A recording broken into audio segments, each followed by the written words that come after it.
और इसी खबर पर ज्यादा जानकारी लेकर हमारे साथ हमारे कंसल्टिंग एडिटर गोविंद ठाकुर जी जुड़ गए हैं।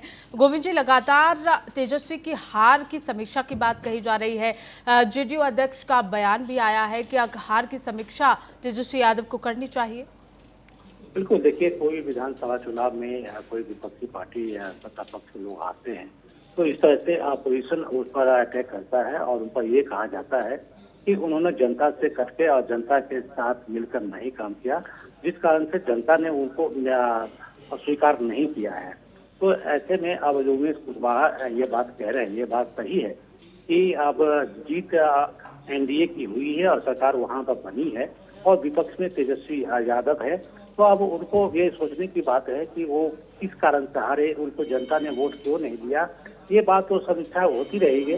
हाँ, जहाँ तक तेजस्वी यादव और राजद की बात करें तो उन्होंने ये बात जरूर कही है कि 3-4 महीने हो जाने के बाद हम सरकार से सवाल करेंगे कि सरकार ने जो अपना वादा किया था, जिस कारण से वो उन्होंने जनता को भरमा कर जीता है, और वो किस तरह से काम करते हैं और उसकी हम जवाब मांगेंगे सरकार से। और एक पूरे बिहार में एक आंदोलन चलाएंगे और सवाल पूछा जाएगा कि सरकार ने कौन सी ऐसी वादा को निभाया जो उन्होंने चुनाव के समय वादा किया था।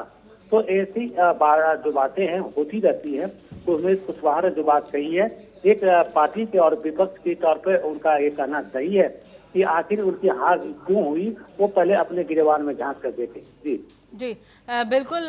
क्या इस बयान के बाद तेजस्वी की ओर से कोई प्रतिक्रिया आई है गोविंद जी? देखिए, तेजस्वी यादव पहले ही इस बात को कह चुके हैं कि हम सरकार के को अभी समय दे रहे हैं, क्योंकि सरकार अभी चुन के आई है और पहले सरकार तो बना लिया उन्होंने। पहले बार उन्होंने सबसे पहले कैबिनेट का विस्तार उनको करना है, वो कर लें। इसके बाद हम मार्च या उसके बाद अपने पूरा बिहार का भ्रमण करेंगे। उसके बाद हम जानना चाहेंगे कि सरकार ने जो वादा किया वो कहाँ तक पहुँचा है। तो अभी उनकी तरफ से जो कुशवाहा की बात पर अभी कोई ऐसी प्रक्रिया तो नहीं आई है, लेकिन उससे पहले ही ये बात वो कह चुके हैं कि हम सरकार से ही सवाल करेंगे कि उन्होंने कौन सी वादा पूरा किया। तो इस तरह से देखिए पूनम, सत्ता पक्ष और विपक्ष के बीच में इस तरह की तनातनी बनी रहेगी।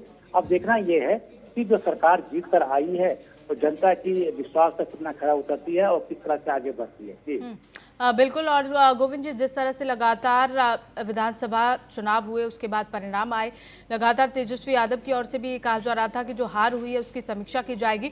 तो उससे लेकर अब तक तेजस्वी यादव की ओर से क्या कुछ कदम उठाए गए हैं, क्या रणनीति बनाई गई है? देखिए, तेजस्वी यादव जब बाहर विदेश के दौरे पे थे तो करीब 20 से 25 दिन के दौरे करने के बाद वो बिहार लौटे 1 तारीख में। और इसके बाद उन्होंने अपने घर पे कार्यकर्ताओं के नेताओं की बैठक किया था और उसमें उन्होंने कहा था कि हम अपनी जो हार हुई है उस पर हम समीक्षा करते हैं और आगे हम और बैठक करेंगे। फिलहाल आप लोग अपने अपने क्षेत्र में जाकर जनता से समझने की कोशिश करें कि आखिर हमसे कहाँ चूक हो गई, और फिर हम सरकार की नाकामियों को लेकर हम जनता के बीच में जाएंगे। तो इस तरह से उन्होंने अपने करीब 1 हफ्ता पहले इस तरह की बैठक की थी और आने वाले समय में उन्होंने ये भी बात कही है कि हम पूरी मुस्तैदी के साथ और पूरी ताकत के साथ हम विपक्ष का रोल अदा करेंगे और फिर हम जनता के बीच में जाएंगे। तो इस तरह की उन्होंने बात जरूर कही है। जी चलिए, ठीक है गोविंद जी, बहुत बहुत शुक्रिया आपका तमाम जानकारी साझा करने के लिए।